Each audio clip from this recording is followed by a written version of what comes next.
We are back with the Brighton career mode here on FC24. We are now into Season 3, midway through the Premier League season, 19 games in, currently sitting in 6th place, 10 wins, 5 draws, 4 losses on the season. As it's sitting in a pretty good spot in the league. Obviously, there's some teams that are having a little bit better season than we are, but you know what? For Brighton standards, I'd say we're having a pretty good season, but obviously the goal for us this year is to get top 4, so we still got a lot of work to do and a lot of games left to be played. In this episode, of course, we are going to be in the January transfer window. If you didn't catch the last episode, please be sure to go catch that one. And please be sure to go watch that one. Please be sure to hit the like button on that one and on this one as well while you're at it. And go ahead and subscribe while you're at it. But yeah, last episode, a 3-0 loss to Arsenal, a 3-1 loss to Newcastle in the Carabao Cup, which was pretty unfortunate. But that's just how it goes sometimes. A 1-0 win over West Ham, and then a 2-2 draw in the league against Liverpool as well. In today's episode, first up, we got an away game against Leeds, which I thought about simulating, but Leeds are actually having a pretty good season themselves. I believe they're sitting one place behind us in the league. Let's go ahead and check that actually real quick. Yeah, they're sitting in 7th place, so I mean, having a pretty good season for a Leeds United season in the Premier League. And then after that, we'll have our first FA Cup game against Fulham, and then we'll have a game against Tottenham as well, and then we'll round off the January transfer window. We do have one big move I believe we're going to try to make, and there could be other ones being made as well, depending on what happens in this episode. And then we'll get into the month of February, and we'll at least play this game against Newcastle as well. We might simulate this game against Everton, depending on what happens in this episode, but we'll see once we get later on into it. So yeah, first things first, let's go ahead and get into this game against Leeds, and after this game, we'll go ahead and get into our transfer business. But first, let's get this game going against Leeds. And let's try to get a win. This is the lineup that Leeds are going to be going with in this game. The only one that I'm really too familiar with is Sinistera. This lineup is looking a lot different than their traditional lineup would be. But then this is the lineup we're going to be going with, pretty much the strongest lineup we can put out. But we do have Lamptey at the right back position. Correa is a little bit tired, and he also submitted a transfer request at the end of last episode, if you didn't see that. So he's unhappy with his game time, but unfortunately he's also just, I mean, there's just times where he's too tired to play, so I have to play somebody else. So that's kind of annoying as far as that goes. But then Adingra is out on the left, starting in that left mid position. Bino Gittins is a little bit tired and will be out for this game. We're going to go ahead and get someone else on the captain position. I don't want Fernandez on it. We're going to go ahead and give it to Verbruggen for this game. And that's that. So let's go ahead and get into the game. Leeds starting off hot with the press here, but we're able to break it down momentarily. Smith Rowe inside to Sesko. Sesko over here to Gedson Fernandez. I need Neto to start making me a run. He sort of does. The ball still ends up with him. We're actually going to cut back inside now. Look for Sesko, who makes a nice turn. He's going to kind of keep going forward here. Goes for a shot. Not a bad effort, but not a great one either. Adingra ends up with the ball. Going to look inside for Sesko. Sesko makes a move around one defender. Goes for another shot.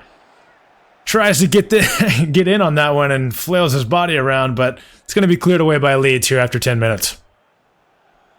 Leeds break down our press. Sinistera pushing towards that left wing. Gets across goal. Almost able to get one of his men on the end of it, but Verbruggen does collect.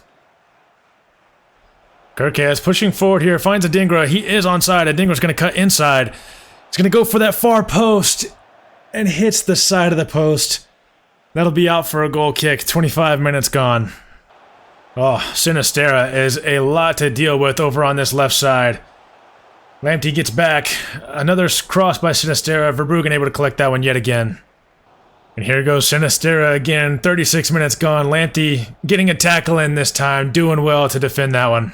And Neto just has room to run into, so we are going to run and run and run as long as we can. I see a pass over here to Sesko. It was just a bit behind him. Man, that's unfortunate.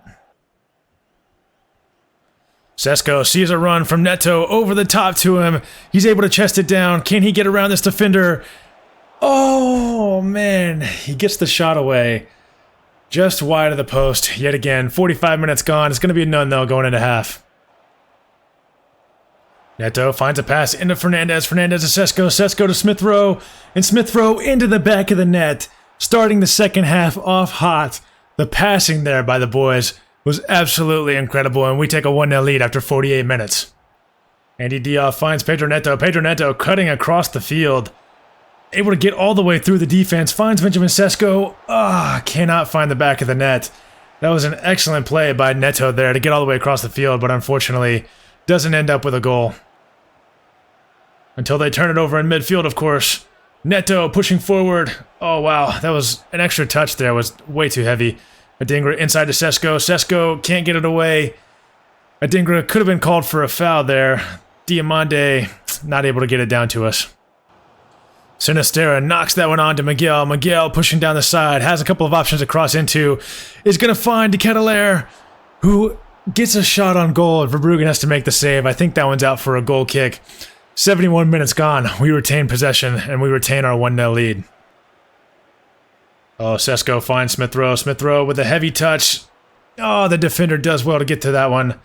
We're going to keep pressure on, though, and he just passes it to Smith Rowe. Wow, that might be the easiest goal we've scored this entire career mode. What a mistake by the Leeds goalie there. I'm not sure what he saw, but I mean, you know what? We'll gladly take a 1-0. I guess he was trying to pass it over to either Cook or I'm not sure who the other guy is either, but Smith Rowe ends up with it, and you're not going to get an easier goal than that, so we'll take our 2-0 lead gladly. And we will go ahead and get 5 substitutions in right after that goal. A lot of players tired.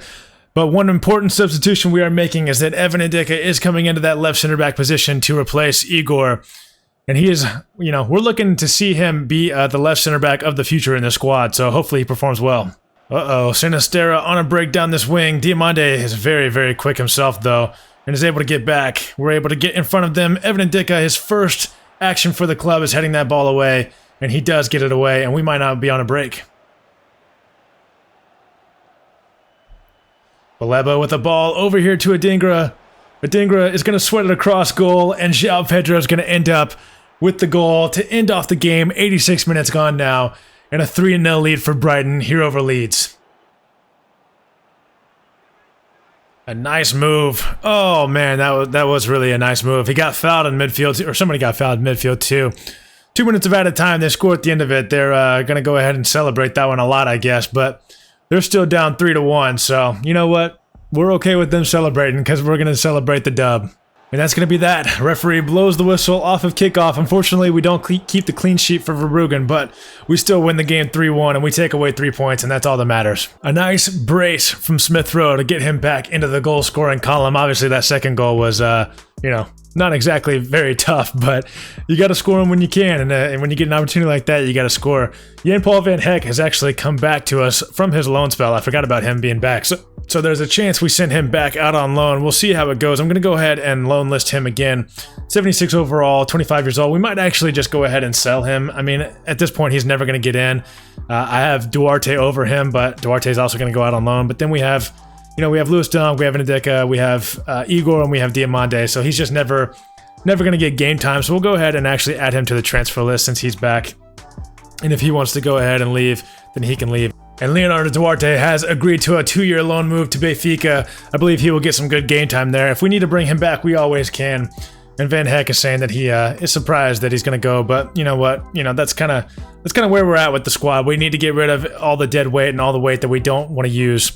The big transfer news for us in this transfer window, in this January transfer window, obviously we brought in Ndicka, but we're looking to bring in Alejandro Garnacho as well. Like I said in the last episode, he is the third choice left winger at Barcelona. And so I think he's going to be the one that we're going to bring in. Obviously, we thought about, there were some comments about bringing in Mudryk as well. And while that would be interesting, one thing I did see about him is that he is currently injured and he is out for at least 6 more weeks.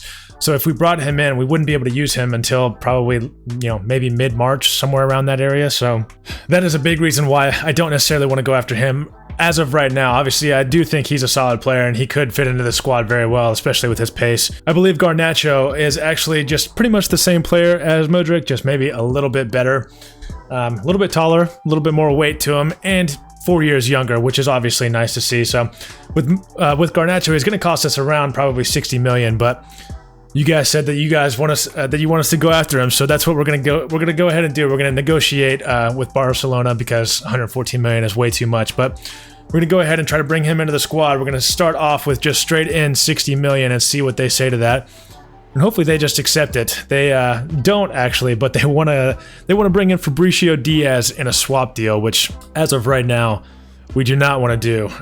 So we're gonna go ahead and remove Fabricio Diaz. We will increase the offer to 62.5 million for Garnacho, and that's what we're going to go with, and they're actually okay with that. So it's looking like Alejandro Garnacho could be the new left winger for us. It is a little bit controversial since we have Adingra and Bino Gittins in that left mid role, But, I mean, to be honest, neither one of them are particularly too impressive. I like Bino Gittins more than Adingra right now, but, I mean, they're both pretty solid players. But unfortunately, they're not providing enough for us, if that makes sense. So we're going to go ahead and bring Garnacho in on this deal, 99,000 euros a week, 62.5 million sent to Barcelona.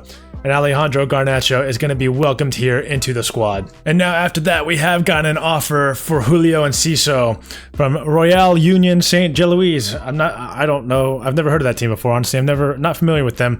They're bringing in, they're offering us 12 million, which, you know what, for Enciso is not a bad offer. Obviously, I think we could get a little bit more for him if this was, you know, in real life. But one thing that's really bothered me about Enciso the whole time, you can't tell me that looks like Enciso. I mean, honestly, it just doesn't. It's just kind of an oversight. So I'm going to go ahead and accept this offer of 12 million. I'm sure we could get a little bit more than that, but if he wants to go, he can go. And if he doesn't, then he'll turn down the move. And that's just how we're going to live life on this one. But we have now made it to our game against Fulham here in the FA Cup round 3. This is the lineup they are going to be going with in this game. A former player, of course, Alzate in the midfield for them. He scored against us in the last time that we played them, and it was a very, very good goal that he scored. This is the lineup we're going to be going with. A little bit of a different lineup that we have started before. We're going to keep Neto out on the right. We're going to get Jansen in that cam position with João Pedro up top. Adingra is actually going to come out for Bino Gittins for this game. We're going to get Adingra on the bench. We've also got Garnacho on the bench, as well as Evan Ndicka. We're probably going to bring both of them on later on in the game if we need to. Let's go ahead and get into this game against Fulham. Jansen with the ball early, finds Thierry Correa, who's going to try to loft that one up. Baleba is going to win that header, but unfortunately the header is not good and does not find anybody, and they could be on a counterattack here. Bino Gittins inside to Fabricio Diaz. Diaz sees João Pedro. João Pedro is going to chip that one over the keeper, who went down to the ground just a little bit too early. 10 minutes gone, and we take a 1-0 lead over Fulham. João Pedro has been one of those players for us this entire career mode that just hasn't really been able to break into the starting 11, but has been an excellent player for us. I mean, if Sesko wasn't here, he would definitely be our starting striker. Sanabria found inside the box. Sanabria still pushing forward, going to go for a shot. From that angle, was never going to make it in. Mercier didn't even have to block it out.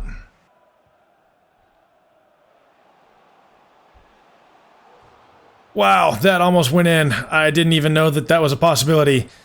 But luckily it's, you know, off the post and out away. Fabricio Diaz finds Baleba. Baleba pushing forward here. He's going to find Bino Gittins. We're going to fake shot inside, find Neto. Neto's going to make a move, get around the defender, but not around the keeper. That one is knocked out for a corner. Wow, Igor got on the end of that one, and it hit off of the crossbar. But unfortunately, it goes out for a goal kick. João Pedro with an excellent pass through to Bino Gittins. Bino Gittins finds Baleba, trying to go around the keeper. I didn't think a chip shot was gonna work there. We maybe could have gotten the chip shot up and over the keeper there, but not what we did, unfortunately. We're gonna swing this one in and not gonna find anybody. Neto inside to Bino Gittins. Bino Gittins inside to Jansen. Oh, I think we hit the post. I felt a little bit of a vibration on that one, and yeah, Jansen unable to find that top right corner.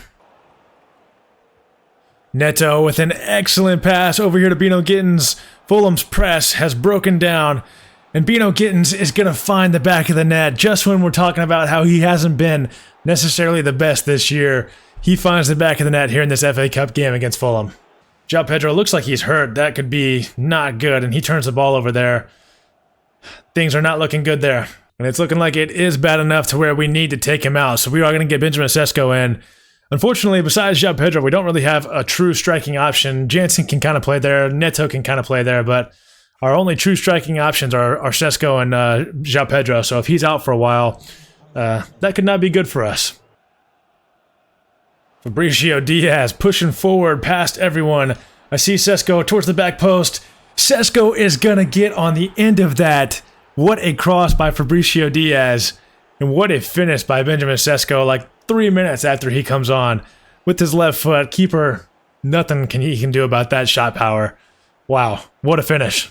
And with us being up 3-0 in this game with only 30 minutes left to go, less than that actually, we're going to go ahead and jump to the sim and see if we can't get through the rest of this game without having to play the rest of it just because, you know, we're already up by so much. Oof, excellent passing there from the boys. Sesko gets a shot on goal, but unfortunately can't find the back of the net. I don't think we're going to make any substitutions for the rest of this game just because it's not too important. We're already up 3-0. Fulham pressing forward now. 2 minutes of added time. Not enough for them to get 3 goals back. We clear that one away, and we end up with a 3-0 win. Excellent game by the boys, and an excellent way to move forward in the FA Cup. A 3-0 win sees us into the 4th round of the FA Cup. And we do get an offer here after that game for Jan-Paul van Heck from Galatasaray, which was the team that he was actually at on his 2-year loan spell. So we're going to go ahead and accept. They're saying we could get up to 11 million for him. Galatasaray giving us 10 million for him. I'm going to go ahead and accept that just because, I mean, he's not a player we're looking to use. And Julio Enciso has officially left the club as well. Only 12 million for him. I believe we could got way more for him, especially in real life. Obviously, we could have got a little bit more for him in the game, it's saying, but in real life, you could easily sell a player like him for 30 million plus for how young he is and for how talented he is. And up next, as you can see, we actually have a very, very big game, a home game against Spurs. They are currently sitting on 41 points in 3rd place through 20 games. So if we can find a way to beat them, we could see ourselves in a better position to find ourselves in the top 4. And now we have something very, very interesting coming in. A transfer offer here for Simon Adingra from Espanyol de Barcelona. 20.9 million is what they're offering us, and that's on the high end of what we could actually get for him. It's looking like we could get 19.4 for him. And I mean, truly, like, in my heart, I don't really want to get rid of him, but he just isn't performing. You know, he got an assist earlier in this episode, but that's pretty much all he's done this entire season. He has 1 goal and 1 assist through 14 games, and if I'm being honest, Bino Gittins is just a lot better. We're having a lot easier time moving forward with Bino Gittins over Adingra, and with Adingra being 24 years old, he's not going to grow much more. So honestly, I think I'm going to accept the offer. You know, I don't really want to get rid of him just because he is a player that they use in real life. But, you know, we're a few seasons into this career mode, and he just isn't the player we want him to be. So we're going to go ahead and accept that offer. And if he wants to leave, he can leave. And we are now into match day against Tottenham. This is the lineup that they're going to be going with. Patrick Schick up top. I did not know that they had him. Still Bernardo Silva in midfield, and still just a very, very good lineup for them. Patrick Schick with an incredible pass inside to Bernardo Silva here after 4 minutes. Bernardo Silva takes that shot on goal, but luckily for us, Verbruggen did come out and make the save very, very quickly. They're taking this corner short. Kulusevski inside to Bernardo Silva, who's going to take a shot. Bino Gittins is able to get in the way of that one. And we are actually going to be able to clear it out, and we are now on the break. Neto able to get around the defenders that were in front of him, and we're just going to keep going forward with Neto. If we can find that bottom left corner... Oh, we can't. The goalie makes the save. We got to score that one there. Evan Ndicka tracking back nicely, getting the tackling on Bernardo Silva, getting that one back to the keeper. We're going to play it out from the back, but Evan Ndicka already looking pretty good in this game. Getson Fernandez out here to Bino Gittins. Bino Gittins making the defenders run into each other. He's going to look inside for Sesko. Smith Rowe almost ends up on it. The keeper was down on the ground. Fabricio Diaz with an excellent pass here to Smith Rowe. Smith Rowe inside to Neto. Neto over here to Sesko, who slightly gets tackled right at the end of his shot. Getson Fernandez finds Bino Gittins. Bino Gittins, I have very heavy touch. We're going to keep that one in just barely. We find Smith Rowe. Smith Rowe is going to see Fabricio Diaz on the edge of the box, who's going to go for a low shot. Not a bad effort. Not a bad effort. We're not mad at it. Kirkez over here to Neto. Neto from the edge of the box has some room to shoot. A power shot that was very, very much on target. Kulusevski is obviously a terrifying player. Very, very good over here on this left side. Going to go for a shot. Verbruggen does make that save, and we are able to get it away. Oh, Getson Fernandez. Worldy of a pass to Benjamin Sesko. Little bit of a heavy touch, but he finds the back of the net. 1-0 after 37 minutes here against Spurs. Oh, gets around one man. Gets the pass inside to Son. Son is tackled momentarily. Kulusevski, a pass to Schick. Oh, there is so much going on right now. We turn it over, but Fabricio Diaz is able to tackle Son, and we are now on the break. A backheel pass from Baturina to Bernardo Silva. And they leveled this game at 1. All it takes is one opportunity for them to move forward, and they are so, so dangerous.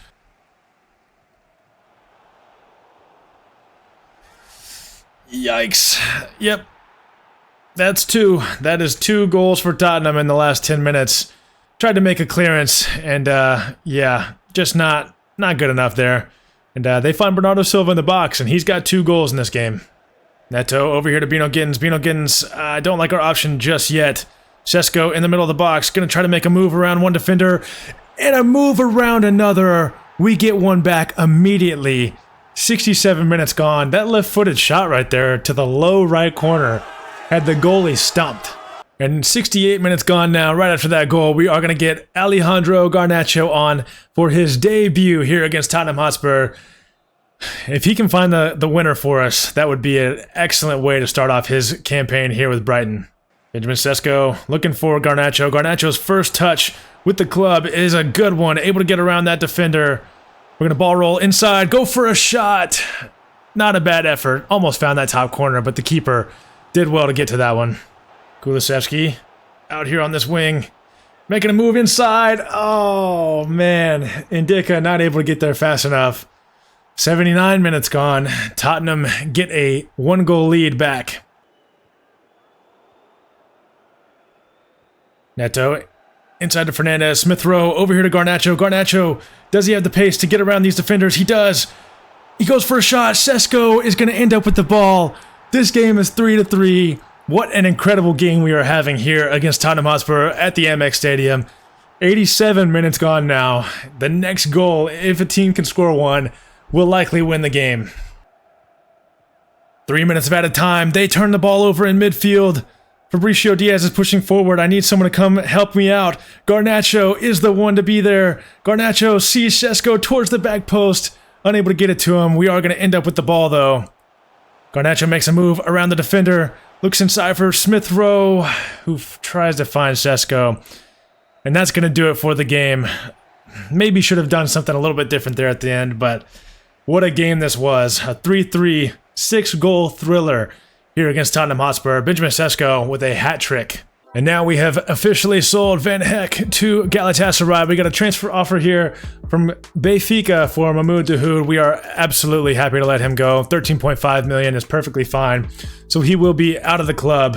We now have no more games in the January transfer window. We have 2 more weeks until the window is technically over. And I just don't know if there's any moves we really need to make. We've got a backup in every position, I guess, except for technically Cam, but with the move with Enciso heading out, but we have multiple positions of backup where we could play a player in that Cam position, so I'm not too worried about it, but we might try to bring in one more player. We'll just have to see. And there it is officially done. Adingra is leaving the club for 20 million. It's looking like we could have gotten almost 30 million for him. I'm not sure if that's true, but 21 million for Adingra, and he is gone officially from the club. His reign at that left mid position is over. It's sad to see him go because he's one of the last players we still have from that original squad. He just wasn't performing good enough for me to justify him staying, and we actually now have an FA Cup game here against Newcastle to round off the end of the month. We have some scout reports back here. Onana is a player we thought about bringing in. 80 overall. He could be a good player to bring in, but just not at this point in time. And RB Leipzig are coming in for Benjamin Sesko for 100 million. They're regretting their decision to sell him, I guess, at this point. And it's looking like we could get up to almost 140 million for the 83 overall man that is only 22 years old. But of course, we will be rejecting that offer, and we're going to reject all offers at this point. There is no way we are going to be letting that man go. He is our cornerstone. And Mahmoud Dahoud has actually made a move to Nottingham Forest. We accepted a move for him, move from Nottingham Forest for him to go to that squad. And they got the deal done before Benfica, so they have actually came in and swooped him away from Benfica at the last minute. And now the squad has dwindled down to a much, much more manageable side. We have now 18 players, of course, and then 6 reserve players, or 6 players in the reserve. So we've got about 24 players in the squad right now. I'm thinking about bringing one more player in, and I think it may surprise some of you guys. It's a player that we haven't really talked about much so far in this career mode as a player that we thought about bringing in, but we're going to go ahead and do it. And here it is, guys. This player is someone that you may not think would be a smart transfer for us, but we're actually signing him to be kind of a player for the future for us. And that player is, of course, going to be Jobe Bellingham, of course, Jude Bellingham's brother. A signing that, is coming out of left field for sure. but we are going to be bringing him in on a 10 million euro transfer. Probably overpaid for him by quite a bit. He's only a 71 overall, but we needed someone in that cam position, and I wasn't sure what his overall would be at this point in the career mode, but 71 overall cam, Jobe Bellingham, welcome to the squad. Now let's go ahead and get into this game against Newcastle. This is the lineup they're going to be going with. They're going with a very strong lineup. They want to win this game, and we do too. We're going to go with a pretty strong lineup as well, but we are going to make a few changes. João Pedro is going to play in that cam position instead of Smith Rowe. We're going to get Barco and Igor and Dunk in the defense as well, and Mercier behind them. But a pretty strong lineup for us. We still got a lot of players on the bench that are good as well. So let's go ahead and get into this game, and let's try to get a win. Fabricio Diaz pushing forward here, finds a pass into João Pedro. João Pedro with an excellent turn and an excellent shot. 4 minutes into this game, we get a 1-0 lead over Newcastle. If you guys remember in the Carabao Cup, I believe in the last episode or maybe the one before, Newcastle were just all over us in a 10 versus 10 game. They beat us 3-1, and we're trying to look for some revenge here. We want to win this game bad. Harvey Barnes making a difference already in this game. Mercier able to make the save. Takefusa Kubo. Wow, I mean, what a shot that was. Garnacho pushing forward again here. Finds Diouf. Diouf unable to get the pass to Benjamin Sesko. Garnacho down here on the wing again. Looking for Sesko again. Oh, baby. We take a 2-0 lead after 2 minutes. And Alejandro Garnacho gets his first goal contribution for the club. An assist here to Benjamin Sesko. Very, very good by Sesko. I mean, 4 or 5 people around him, able to take control of the ball and able to find the back of the net. What a player he is. Kubo pushing forward here. Taking a shot on goal. Mercier makes another save. Oh, Andy Diouf able to take control of the ball momentarily. João Pedro into Benjamin Sesko, who misses. Wow. What just happened there? Oh, they win the ball in a dangerous area. Tonali is going to take a shot. That one, though, not on target, and Mercier doesn't have to do anything. Wow. What a cross in by Wan-Bissaka. We're trying to clear that one away. Oh, Lewis Dunk, I mean, makes up for the bad pass with the tackle there. And the referee is going to blow the whistle for halftime. Diaz wins the ball in midfield. Garnacho over here to João Pedro, who's going to look for Jansen. Oh, the shot was just, I mean, no power behind that one. All right, 65 minutes gone here. We're going to make a double sub. Jobe Bellingham on for Benjamin Sesko. We're going to move João Pedro up top and get Bellingham into that cam position. Then Carlos Baleba on for Andy Diouf. Uh-oh. Trying to clear that one away with Barco, and it gets deflected right back into the middle of the box, and Isak cleans that one up to cut this lead to just 1 goal. I mean, yeah, not much Barco could do in that situation, but a very, very unfortunate deflection, and Mercier can't really react too quickly to that one. It was a pretty powerful shot. Baleba down here to Garnacho. Garnacho, I mean, he is able to get around Wan-Bissaka. We're going to look inside for Fabricio Diaz, who can't get there. Ah, man. I mean, he got there, but Nick Pope got down with an incredible save. Don't like our options just yet. Fabricio Diaz is going to be able to get around the defense. Could have gone for a pass inside. Nick Pope saved that one initially, but it bounced into the goal. And Fabricio Diaz, I don't know if he's going to end up with a goal for that, but we'll take it. Yeah, it looks like he's going to end up with the goal. And let's take a look at the replay, the instant replay on this one. I mean, right at Pope. Oh, I mean, yeah, that's just about as bad of an error as you will see. And that's going to be that. The referee is going to blow his whistle after 92 minutes. We get the win here in the 4th round of the FA Cup over Newcastle. They knocked us out of the Carabao Cup. We knocked them back out of the FA Cup. We returned the favor. That's what you love to see. And after that game, we are now technically into the deadline day, the last day of the transfer window. Alejandro Balde making a move from Man City to Newcastle potentially. But we love to see that. Knocking a team that I would say has become kind of a rival for us throughout this career mode. Newcastle is a team we've had a lot of issues with over the years, and it's finally nice to see some wins against them over the past couple seasons. Liverpool coming in for Fabricio Diaz. Absolutely not. We are not going to sell him at all. And an offer for João Pedro right here at the end of the window. It looks like we could get almost up to 46 million for him. Feyenoord offering us a right midfielder in exchange as well as 20 million, but we are of course going to reject that. João Pedro, not going anywhere, at least not right now. And an offer here for Lenny Jansen, which would be more of an intriguing offer. We could obviously get a little bit more money for him than 24 million. Could almost get up to 35 million for him, but as of right now, I'm not looking to let anybody else go in this window. We've already let quite a few players go. We are now down to the final hour. We're going to go ahead and simulate this because we have no more business we want to do. We brought in Evan Ndicka, we brought in Alejandro Garnacho, and we brought in Joe Bellingham, of course. So that's going to do it for today's episode as well. We are currently sitting still in 6th place in the Premier League, which is unfortunate to see, but now another big game coming up. Newcastle United, again, right after the FA Cup win. They're going to be looking for revenge immediately, so they're probably going to want to win this game pretty bad. But so are we. We want to get back in the top 4, and we're going to need to start winning pretty much every game to do that. We can't draw, and we can't lose. We need to win. We are now into February 1st. We got a busy month in this upcoming episode. We will play the game against Newcastle, likely sim Everton. We'll play Chelsea. We'll play the first leg of this UECL competition against Viborg. We'll probably end up simulating the second one. And we'll see about the West Ham game. We'll probably play that one. So we're going to try to get through the whole month of February in the next episode. But we'll see how it goes once we get there. And one last thing, before we leave, we'll go ahead and show you guys the squad stats for the season. Benjamin Sesko obviously leading the line. 24 goal contributions. With João Pedro right behind him, 17 from our backup striker. He's playing out of his mind. Getson Fernandez having a good season. Lenny Jansen playing pretty good as well. Gittin's up there, even though Garnacho is going to replace him slightly, he is still going to get a lot of game time, and we're going to try to play him in the right mid position, play him in cam maybe a little bit. We'll see how it goes. Smith Rowe obviously injured for a good portion of the beginning of the season, so not exactly having the best season, of course, but he was injured, so we'll give him some slack. He's still by far our highest rated player at the club, 85 overall.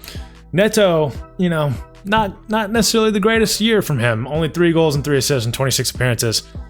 We could try to play Bruno Gittins out on that right side since he's performing a little bit better. But that's going to go ahead and wrap it up. I want to thank you guys again for watching. Please be sure to like the video. Please be sure to hit that subscribe button. I thought today's episode was actually pretty freaking good. 3 wins and a draw, I believe, so throughout the episode. We'll actually go check that right now. Yeah, 3 wins and a draw in this episode. We got through the month of January in this episode. We're going to try to get through the month of February in the next episode.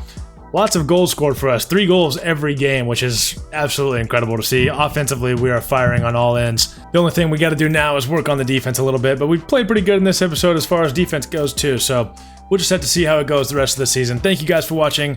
I'll catch you guys next time. Peace.